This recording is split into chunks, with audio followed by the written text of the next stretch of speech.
Puji Tuhan. Shalom saudara-saudara yang dikasihi Tuhan Yesus. Kembali lagi di dalam program kita Racing 2, Renungan Singkat Sabtu. Ya, melalui program ini saya berharap biarlah kita bisa terus belajar firman Tuhan, terus merenungkan firman Tuhan, lebih mengenal lagi Yesus Kristus Tuhan kita, ya kan saudara, supaya iman kita semakin berakar, bertumbuh dan berbuat lebat dalam kehidupan kita masing-masing saudara, ya kan. Sebelum itu, ini kembali lagi di hari Sabtu tanggal 22 Juli 2023 saudara. Sebelum kita merenungkan firman Tuhan, mari kita bersatu di dalam doa.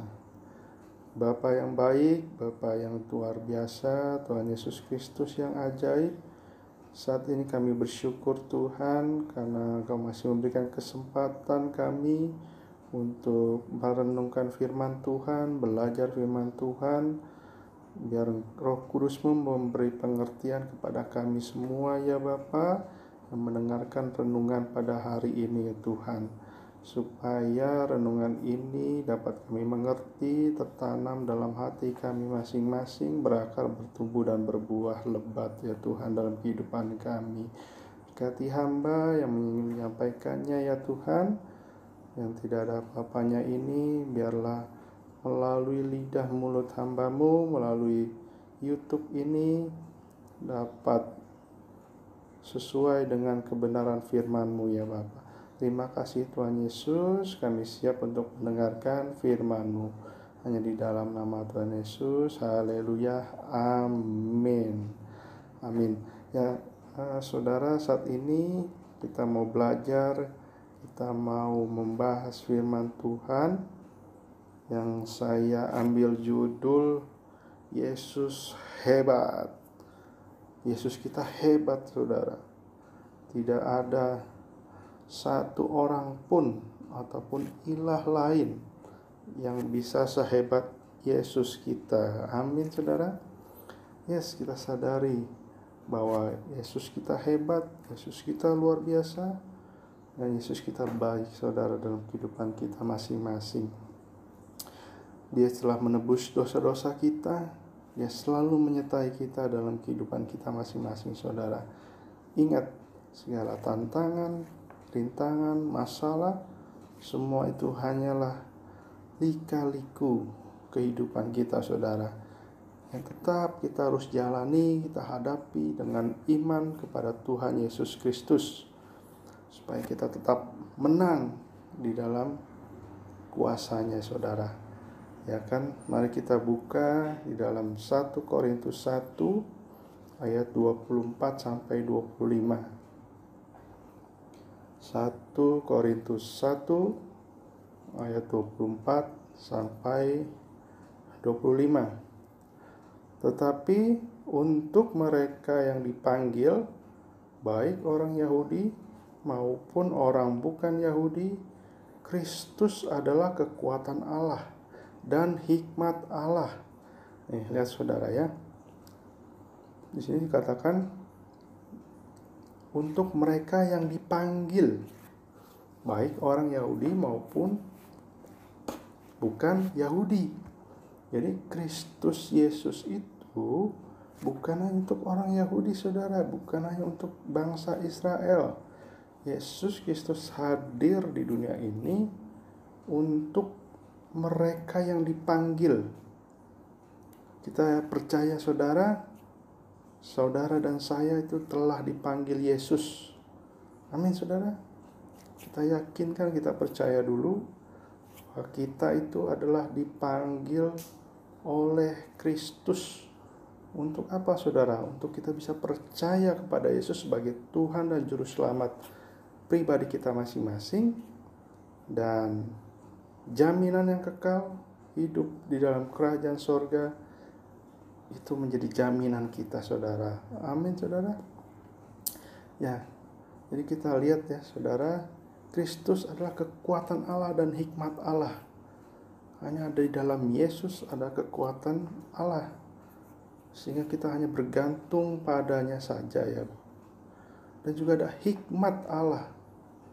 Sumber hikmat itu adalah Kristus, saudara.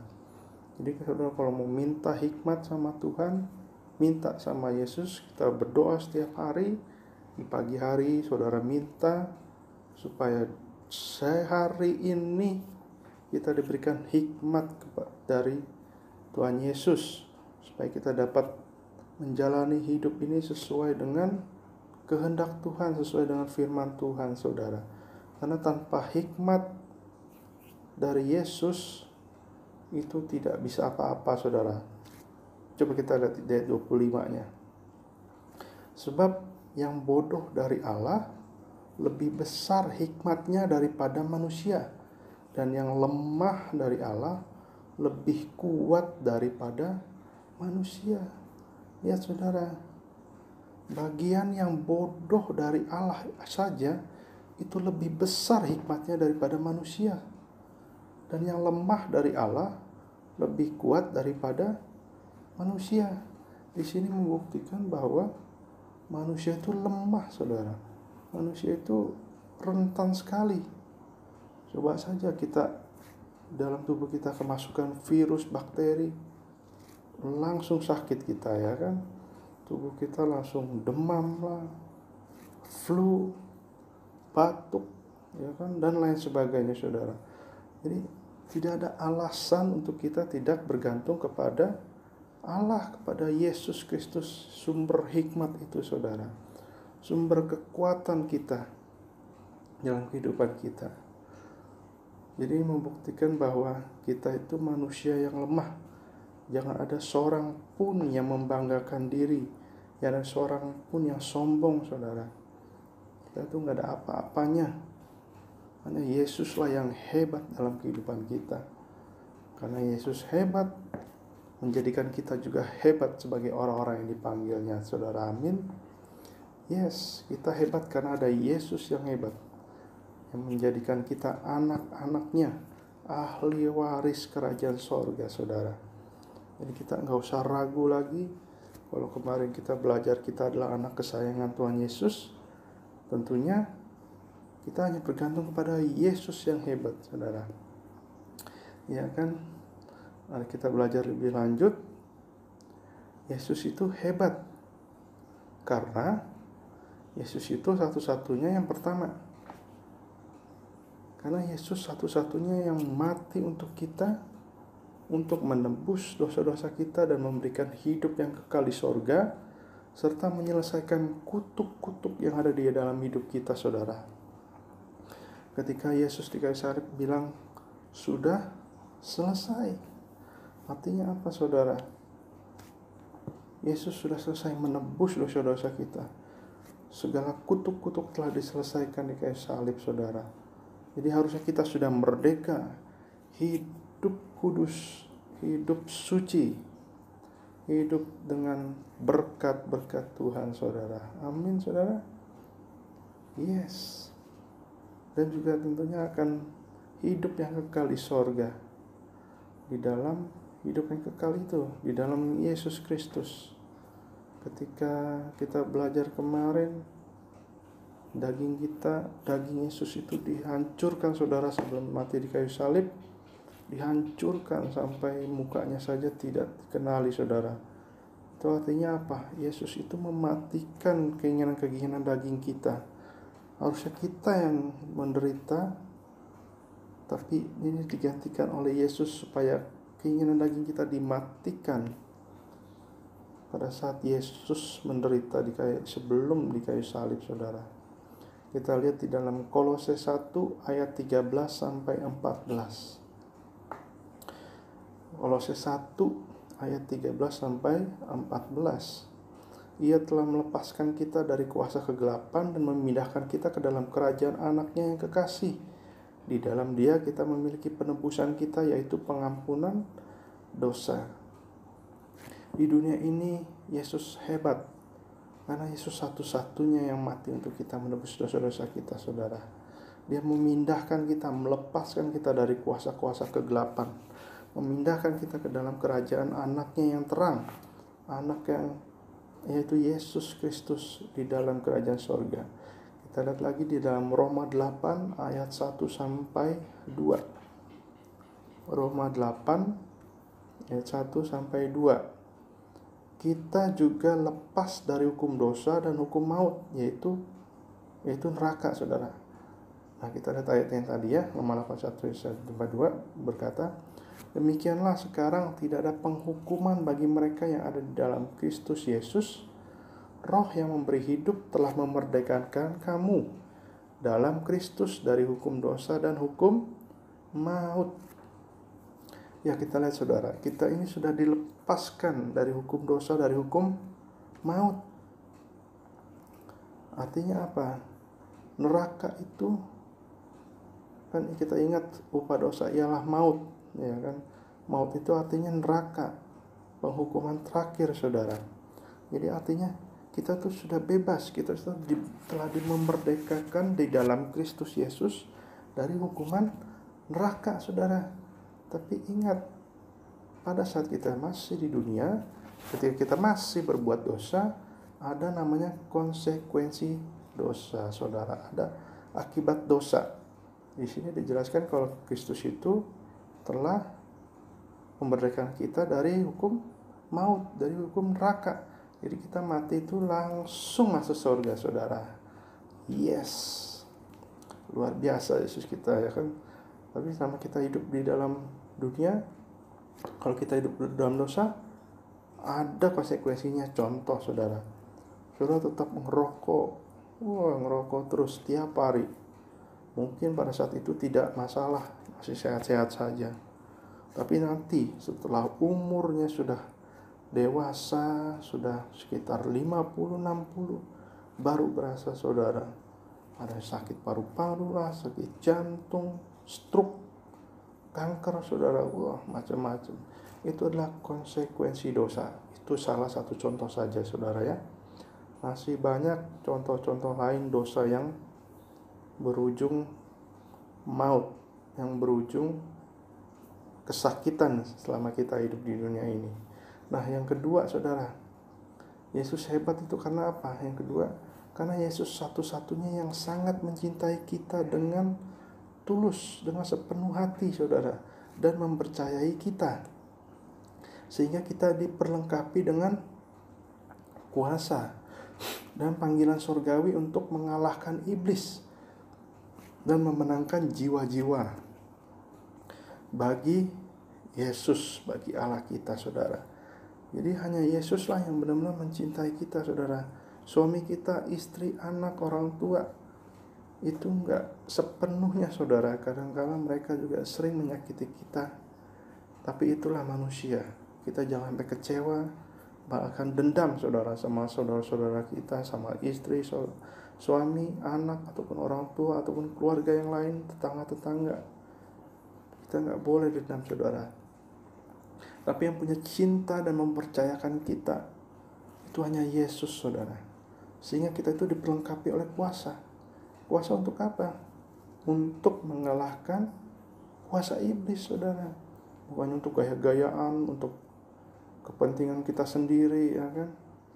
Bukan. Tapi kita diberikan kuasa, diberikan panggilan dari Tuhan untuk mengalahkan perbuatan-perbuatan iblis, kuasa-kuasa iblis, dan memenangkan jiwa-jiwa, saudara. Itulah tugas kita. Begitu hebatnya Yesus memberikan kita kuasa, saudara. Banyak, saudara, kalau kita bicara soal kuasa. Nanti kita akan bahas tentang kuasa Yesus di dalam kehidupan kita. Sabtu depan, saudara, kita akan bahas itu ya. Kita lihat dalam Lukas 10 ayat 19. Sesungguhnya aku telah memberikan kuasa kepada kamu untuk menginjak ular dan kalajengking, dan kuasa untuk menahan kekuatan musuh, sehingga tidak ada yang akan membahayakan kamu. Nah, lihat, saudara, kita ini diberikan kuasa oleh Yesus untuk menginjak ular dan kalajengking. Ini juga menggambarkan kuasa-kuasa iblis, kuasa-kuasa kegelapan, kuasa untuk menahan kekuatan musuh. Musuh kita siapa, saudara? Musuh kita iblis, setan.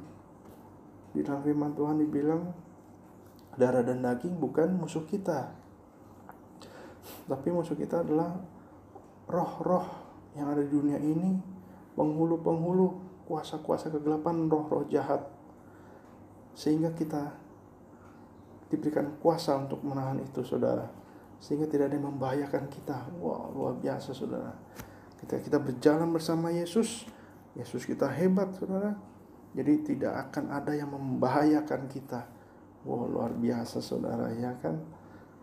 Iblis atas setan habis, saudara, nggak ada yang bisa ganggu kita.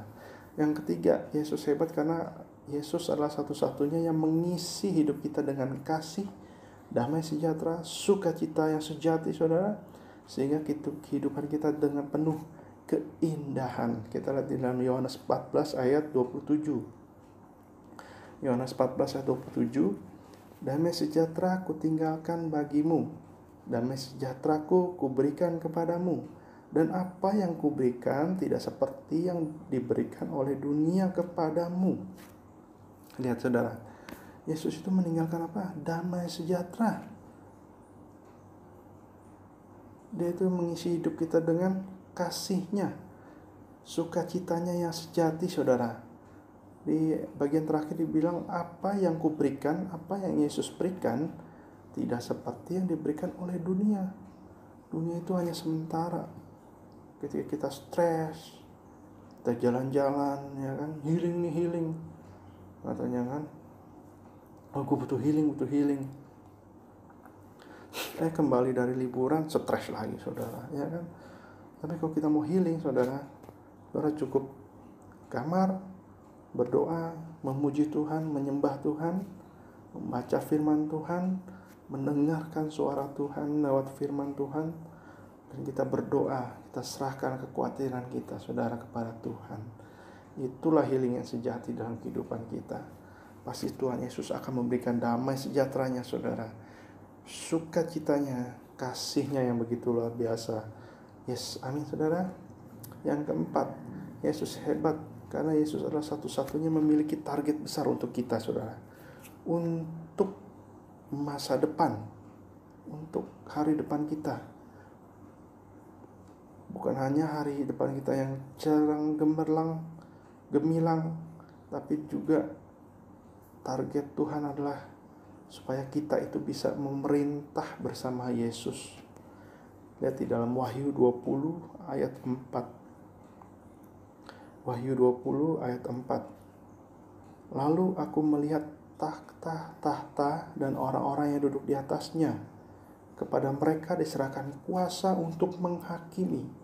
Aku juga melihat jiwa-jiwa mereka yang telah dipenggal kepalanya karena kesaksian tentang Yesus dan karena firman Allah, yang tidak menyembah binatang itu dan patungnya, dan yang tidak juga menerima tandanya pada dahi dan tangan mereka. Dan mereka hidup kembali dan memerintah sebagai raja bersama-sama dengan Kristus untuk masa 1000 tahun. Wow, luar biasa, saudara. Agama-agama lain, ilah-ilah lain, saudara, tidak ada yang bisa menjanjikan kita sebagai raja memerintah bersama-sama dengan Yesus Kristus untuk masa 1000 tahun, saudara. Luar biasa. Jadi di sini nanti kita lihat akan ada orang-orang yang dipenggal kepalanya karena kesaksian pada Kristus, pada Yesus, saudara. Seperti antikristus gitu ya, saudara, ya. Sebenarnya antikris itu sudah ada, saudara. Di mana orang-orang yang tidak percaya Yesus, yang menentang Yesus, itulah antikris. Sehingga kita harus tetap kuat, saudara. Karena ketika di sini dibilang jiwa-jiwa mereka yang telah dipenggal kepalanya karena kesaksian tentang Yesus dan karena firman Allah, dia juga akan memerintah bersama-sama dengan Kristus, saudara, selama 1000 tahun. Biar kita tetap setia sungguh-sungguh di dalam Tuhan, saudara. Ya kan, saudara? Ya kira paling gak ada minimal 4 Yesus hebat itu ya, saudara, ya. Ada 4, saya ulangi ya. 1, karena Yesus satu-satunya yang mati buat kita, menebus dosa-dosa kita, memberikan hidup yang kekal di surga, serta menyelesaikan kutuk-kutuk yang ada di kehidupan kita. Yang kedua, Yesus hebat karena Yesus satu-satunya mencintai kita dengan tulus, dengan sepenuh hati, tanpa pamrih, tanpa embel-embel, saudara, dan mempercayai kita sehingga memperlengkapi kita dengan kuasa dan panggilan surgawi untuk mengalahkan kuasa-kuasa iblis, perbuatan-perbuatan iblis, dan untuk memenangkan jiwa-jiwa kepada Yesus.